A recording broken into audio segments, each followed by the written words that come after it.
What's going on, YouTube? Today we enter Benchmark Battle Episode 3. So on my left here, I got the Samsung Galaxy S7 Edge. It's got the Exynos 8890 processor clocking in at 1.59 gigahertz with 4 gigs of RAM. This is the G935F version. And then on my right here, I've got the LG V20. This has the Snapdragon 820 processor at 1.59 gigahertz, and it's got 4 gigs of RAM. This is the H990DS model. So we'll get right into it, and we'll start up our benchmark. Doing the CPU benchmark first, and then we'll get into the compute score afterwards, as always.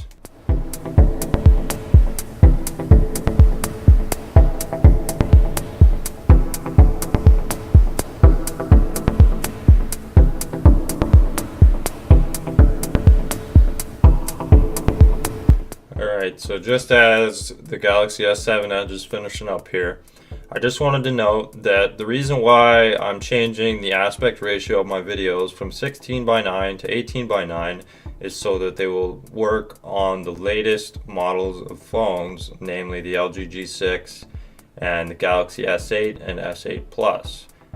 We know that more and more companies are going to start adopting this, so I want my channel to be on top and be ready to go for those new formatted phones. Now the problem I'm having is getting the 18:9 format to show up properly on 18:9 devices. So bear with me, it'll be a little bit of a learning curve over the next couple of weeks here in my videos, but hopefully we get it figured out. Alright, so on to our benchmark results. The Samsung Galaxy S7 Edge wins again over the Snapdragon 820. So we got 1800 difference on the multi-core score and almost 300 difference on the single core score. So let's see how it ranks against others. So my S7 Edge is on top of the food chain here, and it looks like the Snapdragon 820 is just above the Xiaomi Mi 5. So that's not the best, but it is what it is. It's an older chip, and it's still a high performing chip. I play most of my games on the LG V20 just for the sake of the larger screen.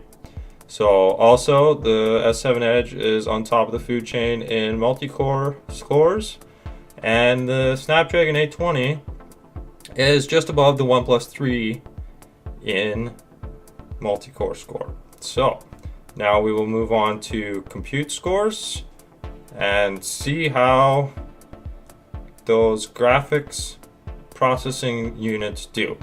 Now we have the Mali T880 on the S7 Edge with a 1440 by 2560 resolution and 535 pixels per inch. Now on the LG V20, we got the Adreno 530, 1440 by 2560 resolution, and 513 pixels per inch. So we'll jump right into it and get these tests going.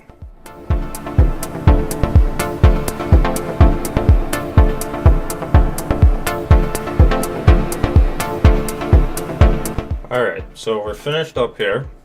And as we've seen in the last two episodes of Benchmark Battles, the Mali T880 can't stand a chance against the Adreno 530. The Adreno 530 wins by about 2,000 every single time, and it's just a much better GPU as far as benchmarking scores go. It can handle a lot more, so that's something to note. I wish they made an Exynos with an Adreno GPU. That would be the ultimate smartphone in my opinion. So we'll look at our scores here. They're both on the top of the food chain. Not really much to look at there. So now what we'll do is we'll go back out and we'll get on Antutu here. Close out Geekbench and open up Antutu on both devices, and we'll get right into the Antutu benchmark to to test the actual graphics performance. Now, I've done this test before on both of these phones, but we'll do it again for the purpose of this video because, as we know, there's a margin of error for every test. So we'll jump right into it, and here we go.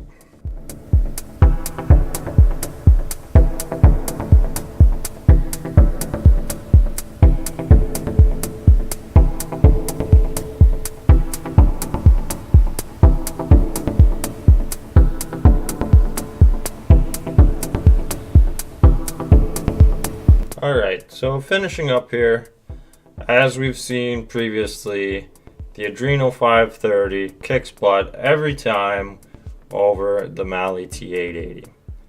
Now, if you look at this, CPU and RAM score, this is getting a better CPU and RAM score, whereas this one, it's getting a better 3D and user experience score. So, if you like this video, please like and subscribe. This has been episode 3 of Benchmark Battles, and we will catch you on the next one. Thanks for watching.